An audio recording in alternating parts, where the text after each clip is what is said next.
আসসালামু আলাইকুম। প্রিয় পঞ্চম শ্রেণীর শিক্ষার্থীবৃন্দ, গণিত ক্লাসের সবাইকে জানাই আন্তরিক শুভেচ্ছা ও অভিনন্দন। আশা করি আল্লাহর অশেষ রহমতে তোমরা সবাই ভালো আছো, সুস্থ আছো এবং নিরাপদে আছো। আমিও আল্লাহর রহমতে ভালো আছি, আলহামদুলিল্লাহ। আজকের গণিত ক্লাসের উপস্থাপনায় আমি আছি রওশন নারা, সহকারী শিক্ষক, গণিত, Shimul memorial nursery school and college. আজকের আলোচ্য বিষয় সাধারণ ভগ্নাংশ অধ্যায় 6।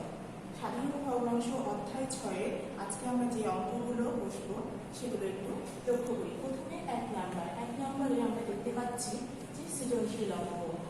গতদিন আমরা এই অধ্যায়ে সৃজনশীল কিছু অঙ্ক শিখেছি, নিশ্চয়ই তোমরা সেগুলো বাসায় চর্চা করেছো। এখন 1 নম্বর অঙ্কটি আমরা একটু পড়ে দেখি। একটি আয়তকার বোর্ডের দৈর্ঘ্য 1/2/5 মিটার ও প্রস্থ 1/1/5 মিটার। এটির আলোকে আমরা অঙ্কগুলো হাতে কলমে করব। ক নম্বর কি আছে? বোর্ডটির দৈর্ঘ্য ও প্রস্থকে অপ্রকৃত ভগ্নাংশে প্রকাশ করো। তাহলে চলো শিক্ষার্থী বন্ধুবৃন্দ, আমরা ক নম্বরটি করতে শুরু করি।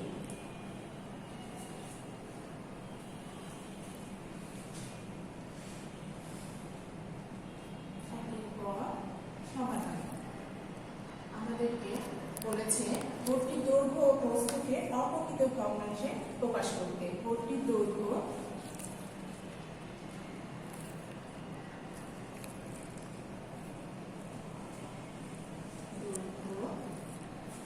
এক সমস্ত 2/5 মিটার।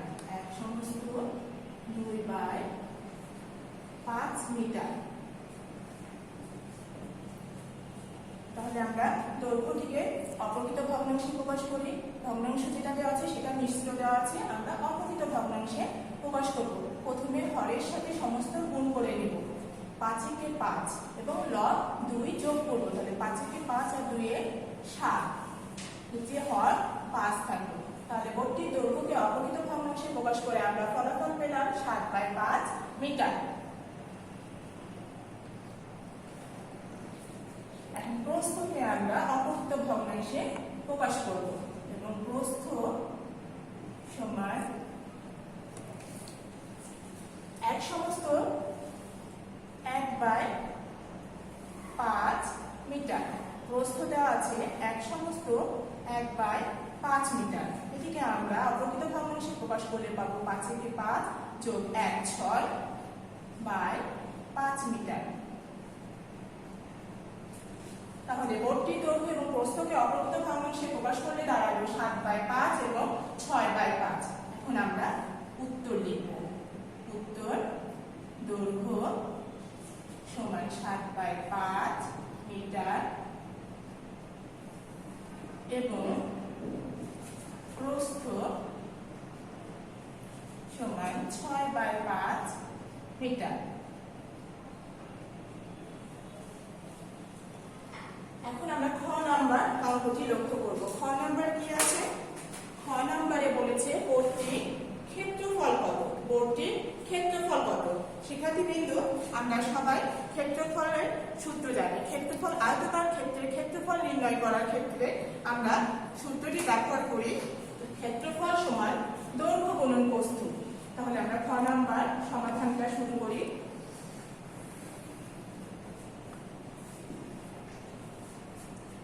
আছে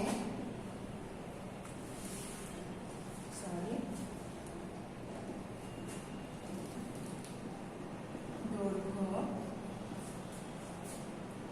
সমস্ত 2/5 সমান 7/5 মিটার এবং প্রস্থ 1/5 সমান 6/5 মিটার।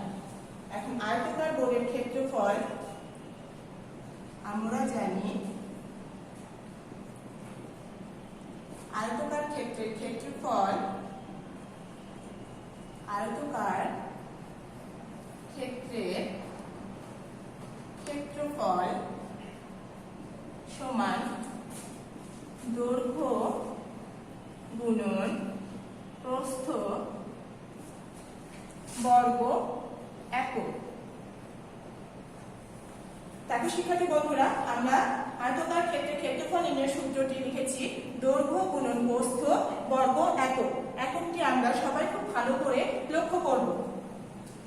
দৈর্ঘ্যের নিচে দৈর্ঘ্যের মানটা আমরা বসিয়ে দেব, 7/5 গুণন 6/5। বর্গ কথাটি ঠিক থেকে একক। আমাদের দৈর্ঘ্য ছিল 6/5 মিটার, প্রস্থ ছিল দৈর্ঘ্য ছিল 7/5 মিটার, প্রস্থ ছিল 6/5 মিটার। তাহলে ক্ষেত্রফলের ক্ষেত্রে বর্গের সাথে মিটারটা যুক্ত হয়ে গেল। ক্ষেত্রফলের একক বর্গ মিটার। এখন আমরা ভগ্নাংশ, গত ক্লাসে ভগ্নাংশের গুণ শিখেছিলাম যে লঘিষ্ঠ আকার করা গেলে আমরা কাটাকাটি করতে পারবো, কিন্তু এখানে কোনোটার সাথে কোনোটা কাটাকাটি যাচ্ছে না, সেক্ষেত্রে আমরা লবের সাথে লব গুণ করবো। 6 7 42, 5 5 25, 42/25 বর্গ মিটার। এটিকে আমরা মিশ্র ভগ্নাংশে প্রকাশ করে দেব।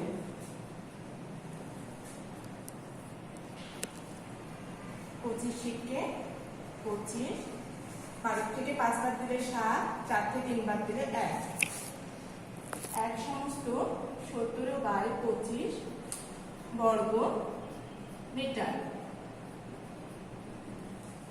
আমরা ক্ষেত্রফলের ক্ষেত্রে সরাসরি 42/25 বর্গ মিটারও লিখতে পারি এবং এটি আমরা সঠিকভাবে পারলে করতে চেষ্টা করব। 42/25 বর্গ মিটার বা 1 সমস্ত 17/25 বর্গ মিটার। বোর্ডটির ক্ষেত্রফল আমরা পেয়ে গেছি। এখন আমরা গ নম্বর অঙ্কটি লক্ষ্য করব। গ নম্বর অঙ্কে বলেছে এটি দৈর্ঘ্যের সমান বাহু বিশিষ্ট বর্গের ক্ষেত্রফল নির্ণয় করো। খ নম্বরে আমরা করেছিলাম বোর্ডটির ক্ষেত্রফল, আয়তকার ক্ষেত্রের ক্ষেত্রফল। গ নম্বরে আমাদের বলেছে দৈর্ঘ্যের সমান বাহু বিশিষ্ট বর্গের ক্ষেত্রফল নির্ণয় করতে। তাহলে শিক্ষার্থীবৃন্দ, আমরা বর্গের সংজ্ঞা সবাই জানি। বর্গের প্রতিটি বাহু সমান, অর্থাৎ বর্গের একটি বাহু জানলে আমরা বর্গের ক্ষেত্রফল ইজিলি বের করতে পারি। এবং বর্গের ক্ষেত্রফল নির্ণয় সূত্র হচ্ছে বাহু গুণন বাহু বর্গ একক। গ নাম্বার সমাধান। দৈর্ঘ্যের সমান বাহু নিয়ে আমাদেরকে ক্ষেত্রফল নির্ণয় করতে বলেছে। দৈর্ঘ্য 1 সমস্ত 2/5 মিটার সমান 7/2 মিটার। আমরা জানি বর্গের ক্ষেত্রফল সমান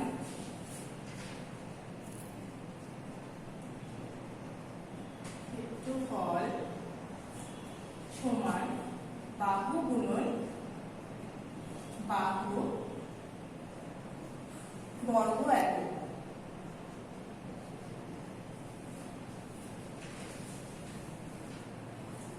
এখানে বর্গের ক্ষেত্রফল নির্ণয়ের ক্ষেত্রে আমাদেরকে দৈর্ঘ্যের সমান বাহু নিয়ে নিতে বলেছে এবং দৈর্ঘ্য সমান আমরা পেয়েছি 7/2 মিটার। তাহলে আমরা মানটি বসিয়ে দিই। 7/2 গুণন 7/2 7/5 7/5 7/, আবারও আমি বলছি, তাহলে বাহুর মান আমরা পেয়েছি 7/5 মিটার এবং মানটি আমরা বসিয়ে দিই সূত্রে 7/5 গুণন 7/5 বর্গ মিটার। আমাদের ক্ষেত্রফল দাঁড়াচ্ছে 7 7 49/25 বর্গ মিটার। উত্তর আমরা আগেই বলেছি যে অপ্রকৃত ভগ্নাংশ যদি মিশ্র আকারে প্রকাশ করা যায় তাহলে আমরা মিশ্র আকারে প্রকাশ করব, আর সেক্ষেত্রে যদি কেউ এটি লিখে দাও তাও ঠিক হবে, সঠিক থাকবে। উত্তর 49/25 বর্গ মিটার। এখন আমরা খ নম্বরে চলে যাই। নাম্বারে কি বলেছে? ঘ নাম্বারে বলেছে এটি প্রস্থের সমান বাহু বিশিষ্ট। গ নাম্বারে বলেছিল দৈর্ঘ্যের সমান বাহু বিশিষ্ট। ঘ নাম্বারে বলেছে প্রস্থের সমান, অর্থাৎ এক সমস্ত 1/5 মিটার সমান 6/5 মিটার বাহু বিশিষ্ট বর্গের ক্ষেত্রফল নির্ণয় করে এবং গ এর ক্ষেত্রফল হতে এবং গ এর যে ক্ষেত্রফলটা আমরা বের করেছি সেটি থেকে কত কম সেটি আমাদেরকে নির্ণয় করতে হবে। সেক্ষেত্রে আমরা প্রথমে প্রস্থের সমান বাহু বিশিষ্ট বর্গের ক্ষেত্রফল নির্ণয় করে নেব।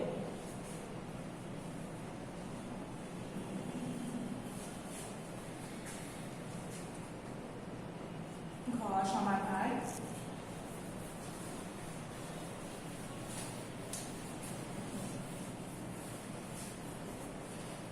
প্রস্থ সমান 1/5 মিটার, প্রস্থ 1/5 মিটার সমান 6/5 মিটার।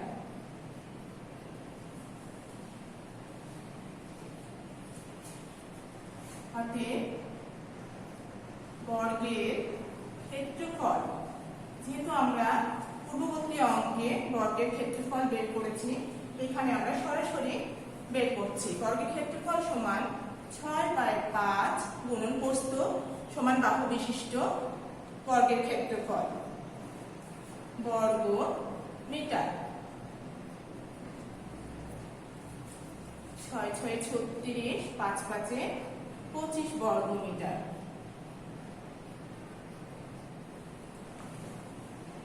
আমরা প্রস্থের সমান বাহু বিশিষ্ট বর্গের ক্ষেত্রফল পেয়ে গেছি 36/25 বর্গ মিটার, কিন্তু আমাদেরকে অঙ্কে বলেছে গ এর ক্ষেত্রফল হতে কত কম। গ হতে আমরা ক্ষেত্রফল পেয়েছি, গ এর ক্ষেত্রফল 49/25 বর্গ মিটার।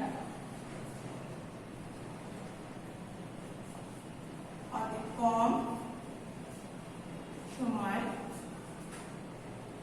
49/25 বিয়োগ 36/25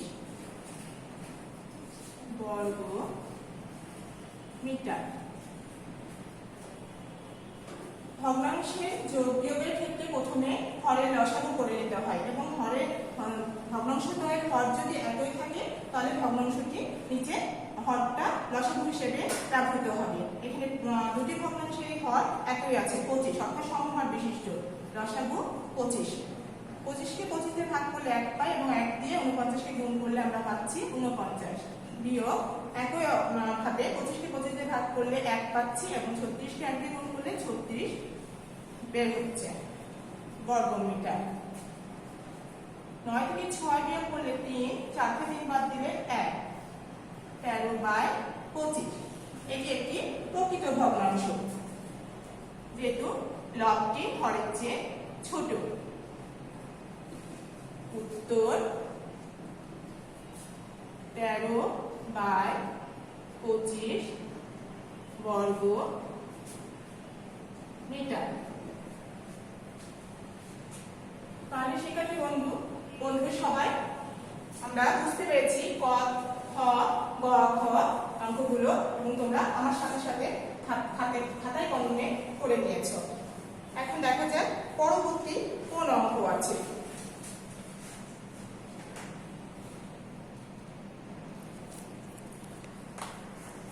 দুই নাম্বার দেওয়া আছে একটি বাগানের ক্ষেত্রফল 30 বর্গ মিটার। একটি বাগানের ক্ষেত্রফল কত? 30 বর্গ মিটার।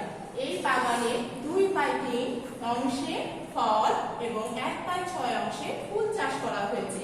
2/3 অংশে ফল এবং 1/6 অংশে ফুল চাষ করা হয়েছে। এই উদ্দীপকের আলোকে এখন আমরা ক, খ, গ, ঘ অঙ্কগুলো করব।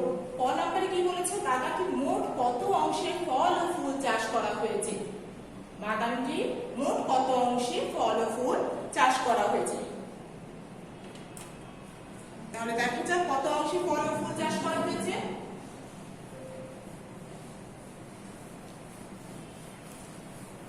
দুই নম্বরে ক, বাগানটির মোট কত অংশে ফল ও ফুল চাষ করা হয়েছে? 2 এর ক সমাধান।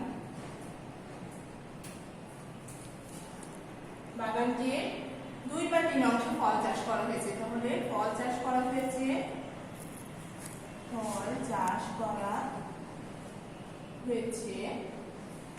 2/3 অংশ এবং ফুল চাষ করা হয়েছে 1/6 অংশ। এখন বাগানটি কত অংশে মোট ফুল ও ফল চাষ করা হয়েছে? মোট ফল ও ফুল চাষ করা হয়েছে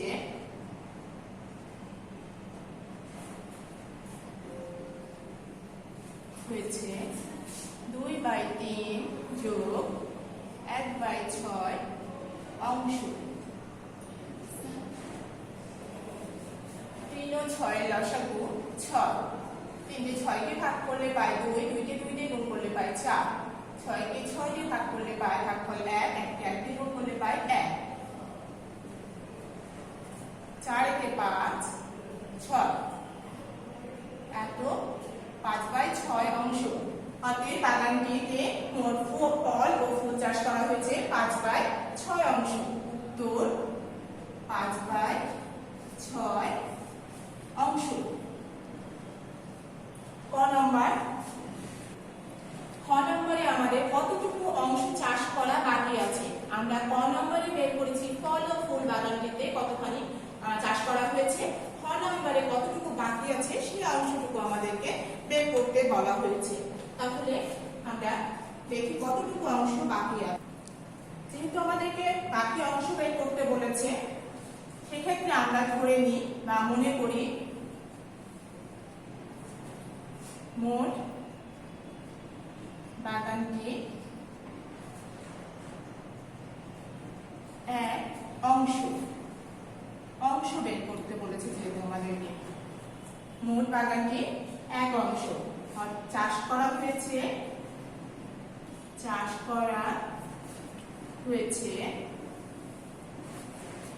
5/6 অংশ।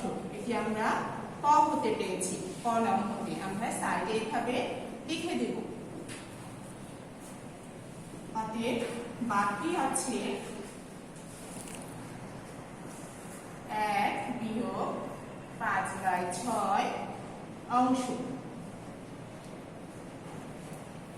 এখানে 1টি একটি পূর্ণ সংখ্যা, এটিকে ভগ্নাংশ ধরলে আমরা এর নিচে 1 ধরে নিতে পারি। সেই ক্ষেত্রে 6 আর 1 এর লসাগু 6 এবং 6 কে 1 দিয়ে গুণ করলে 6, 6 কে বিয়োগ 6 কে 6 দিয়ে ভাগ করলে আমরা পাচ্ছি 1, 5 কে 1 দিয়ে গুণ করলে দাঁড়াচ্ছে 5, 6 থেকে 5 বাদ দিলে পাই আমরা 1, 1/6 অংশ। অতএব বাগানটি চাষ করা বাকি আছে 1/6 অংশ। উত্তর 1/6 অংশ। খ নম্বরে বাকি অংশটা বের করতে বলেছিল, আমরা পেয়ে গেছি। শিক্ষার্থী কিন্তু সবাই তোমরা লক্ষ্য করছো যে আমাদের চাষ করা বাকি আছে 1/6 অংশ। এখন আমরা গ নম্বরটা দেখব। গ নম্বরে বলেছে চাষ ব্যতীত অংশের ক্ষেত্রফল কত বর্গমিটার? চাষ ব্যতীত অর্থাৎ কতটুকু চাষ করা বাকি ছিল সেই অংশের ক্ষেত্রফল বের করতে বলেছে। খ নম্বরে আমাদের বলেছিল কতটুকু অংশ বাকি আছে, আর গ নম্বরে বলেছে বাকি অংশের ক্ষেত্রফল কত বর্গমিটার। তাহলে চলো শিক্ষার্থীবৃন্দ দেখা যাক কত বর্গমিটার বাকি আছে চাষ ব্যতীত। গ সমাধান। তাহলে আছে বাগানটির মোট ক্ষেত্রফল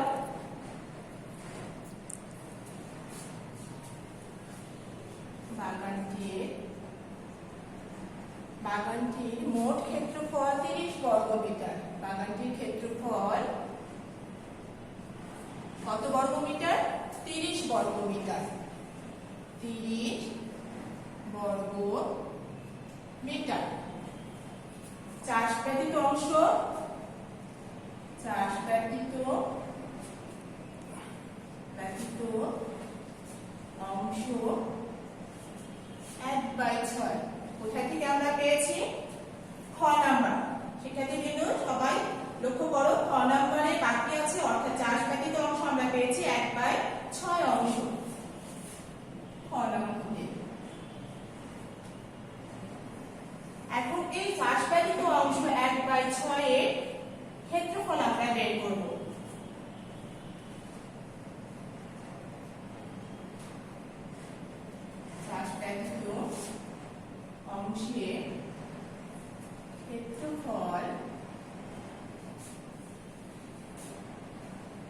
30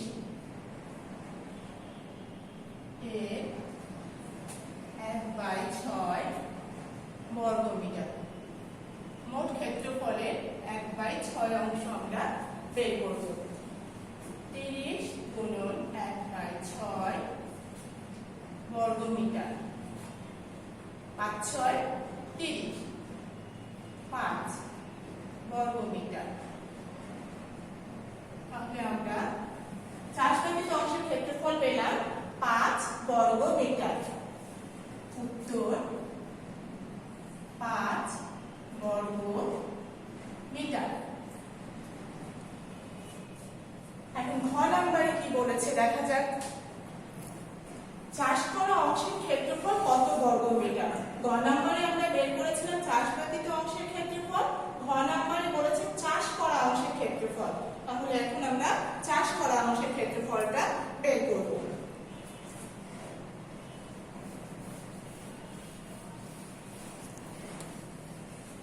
ঘ নম্বর সমাধান। বাগানের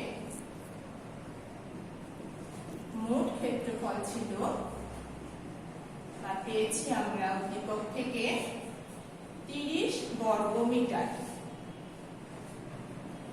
কত বর্গমিটার পেয়েছি? উদ্দীপক থেকে 30 বর্গমিটার। এবং চাষবাদিত অংশের ক্ষেত্রফল পেয়েছি, চাষ ব্যতীত অংশের ক্ষেত্রফল 5 বর্গমিটার। সেটা আমরা কোথায় থেকে পেয়েছি? গ নম্বর হতে। চাষ ব্যতীত অংশের ক্ষেত্রফল 5 বর্গমিটার। চাষ ব্যতীত অংশের ক্ষেত্রফল গ নম্বর হতে আমরা পেয়েছি।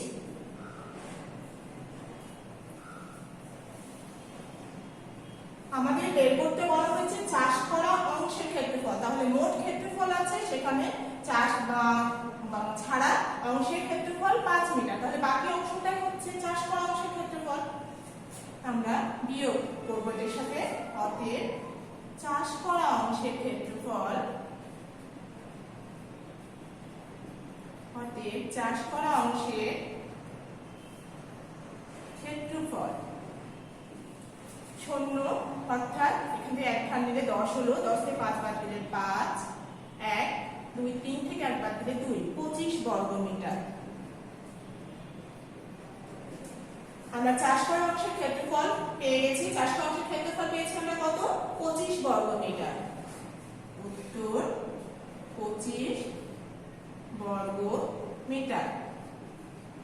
শিক্ষার্থীবৃন্দ, সবাই এককটি অবশ্যই সঠিকভাবে লেখার চেষ্টা করবে এবং ক্ষেত্রফল যখন সেটি আয়তাকার হোক, বর্গের হোক, যারই ক্ষেত্রফল বের করতে বলবে, এই বর্গ কথাটি একক লেখার সময় এই বর্গ কথাটি অবশ্যই ব্যবহার করবে। কেউ যদি শুধু এই একক লেখার ক্ষেত্রে এই বর্গটি যদি উঠিয়ে দিয়ে শুধু মিটার লিখো, তাহলে তোমাদের নাম্বার কাটা যাবে এই একক ভুলের জন্য। এই জন্য অবশ্যই মাথায় সঠিকভাবে এটি লেখার চেষ্টা করতে হবে। আমরা সৃজনশীল দুটি অঙ্ক সম্পূর্ণ করে ফেলেছি। এখন দেখা যাক আমাদের 3 নম্বরে আজকে কি আছে। গতদিন আমরা 3 নম্বরে জ্যামিতি শিখেছিলাম। আজকে দেখা যাক জ্যামিতি আছে নাকি। 3 নম্বরে আজকেও জ্যামিতি আছে। জ্যামিতি কি করতে বলা হয়েছে? একটি 3 সেন্টিমিটার ব্যাসার্ধ বিশিষ্ট বৃত্ত অঙ্কন করো। একটি 3 সেন্টিমিটার ব্যাসার্ধ বিশিষ্ট বৃত্ত অঙ্কন করো। গতদিন আমরা শুধু বৃত্ত অঙ্কন করেছিলাম এবং বৃত্তের বিভিন্ন অংশ চিহ্নিত করতে শিখেছিলাম। আজকে আমরা নির্দিষ্ট একটা মাপে বৃত্ত আঁকতে চেষ্টা করব। শিক্ষার্থীবৃন্দ, আমরা 3 সেন্টিমিটার ব্যাসার্ধ বিশিষ্ট বৃত্ত অঙ্কন করব। সেই ক্ষেত্রে প্রথমে আমরা একটি স্কেল প্রয়োজন আমাদের এই ব্যাসার্ধের মাপটি নির্ণয়ের জন্য। তো দেখো, আমরা স্কেল নিয়েছি। স্কেলের উপরে লেখা আছে ইঞ্চি, অর্থাৎ এই মাপটা হচ্ছে ইঞ্চি মাপে, এবং নিচে দেখো লেখা আছে 0-র পাশে সেন্টিমিটার, স্কেলে সেন্টিমিটার। আমরা আমাদের যে 3 সেন্টিমিটার মাপের ব্যাসার্ধ বিশিষ্ট বৃত্ত অঙ্কন করতে বলেছে, আমরা এখান থেকে নিব। এই যে 0 থেকে শুরু করে আমাদের 3 সেন্টিমিটার, এই মাপটা নিয়ে আমরা বৃত্তটি অঙ্কন করব। চলো তাহলে আমরা প্রস্তুত হয়ে যাই বৃত্তটি অঙ্কন করার জন্য 3 সেন্টিমিটার ব্যাসার্ধ বিশিষ্ট। সেক্ষেত্রে আমরা স্কেলটাকে কিভাবে আগে মাপটা নিতে হবে সেটি আমরা সবাই শিখলাম। এখন আমরা যে 3 সেন্টিমিটার ব্যাসার্ধ বিশিষ্ট সেই বৃত্তটি অঙ্কন করব। জিরো থেকে আমরা ধরবো, এই যে আমাদের জিরো থেকে কত বলেছে 3, জিরো থেকে 1 2 3, তাহলে আমাদের মাপটি দাঁড়াচ্ছে কি এতটুকু। আমরা মাপটি টেনে নিলাম, 3 সেন্টিমিটার মাপটি আমরা ব্যাসার্ধ বিশিষ্ট মাপটি নিয়ে নিলাম। এখন আমরা রুল কম্পাসের সাহায্যে বৃত্তটি অঙ্কন করতে চেষ্টা করব। রুল কম্পাসের সাহায্যে আমরা বৃত্তটি অঙ্কন করতে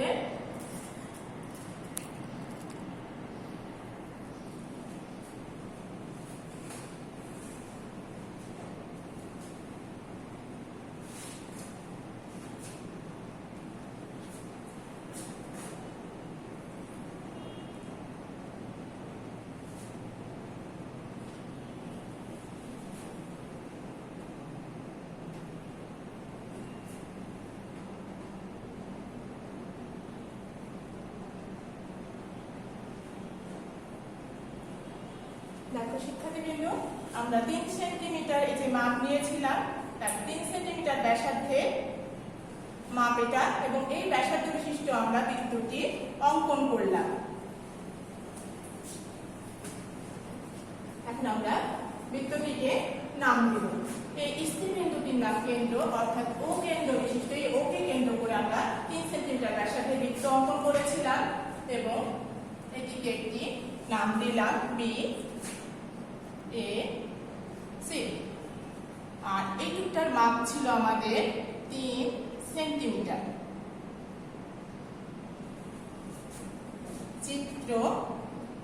চিত্র বৃত্ত আমরা লিখব, চিত্রে এ বি সি ও কেন্দ্র বিশিষ্ট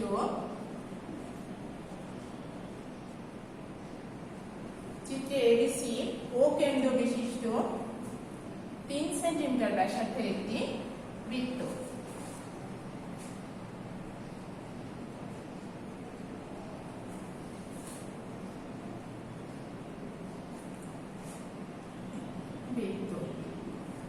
তাহলে আমাদের কোশ্চেনে ছিল 3 সেন্টিমিটার ব্যাসার্ধ বিশিষ্ট বৃত্ত অঙ্কন করার কথা, আমরা বৃত্তটি অঙ্কন সম্পন্ন করেছি। তোমরা নিশ্চয়ই সবাই অঙ্কনটি বুঝতে পেরেছো এবং মাপ অনুযায়ী তোমরা আঁকতে সক্ষম হবে। সবাই বাসায় যে কোনো মাপে ব্যাসার্ধ নিয়ে বৃত্ত অঙ্কন করতে চর্চার চেষ্টা করবে এবং বারবার অঙ্কনটি চর্চা করবে।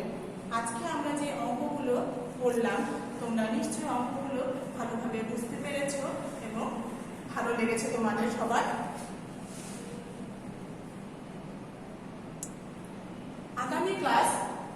আগামী দিনে তোমাদের এই অধ্যায়ের উপরে ক্লাস হবে 7 নম্বর ক্লাস, অর্থাৎ ক্লাস 7, এবং চ্যাপ্টার 6 অর্থাৎ অধ্যায় 6 সাধারণ ভগ্নাংশ। এই ভগ্নাংশের উপরে তোমাদের আগামী দিন ক্লাস হবে। সেই পর্যন্ত তোমরা সবাই সুস্থ থাকবে, ভালো থাকবে, সাবধানে থাকবে এবং মহান আল্লাহর কাছে সবাই দোয়া করবে সবাই যেন এই করোনা সংকটকালীন সময়ে সবাই ভালো থাকি এবং নিরাপদে থাকি। এই প্রত্যাশা করে আমি আজকে বিদায় নিচ্ছি। সবাই ভালো থাকবে। আল্লাহ হাফেজ। ধন্যবাদ সবাইকে।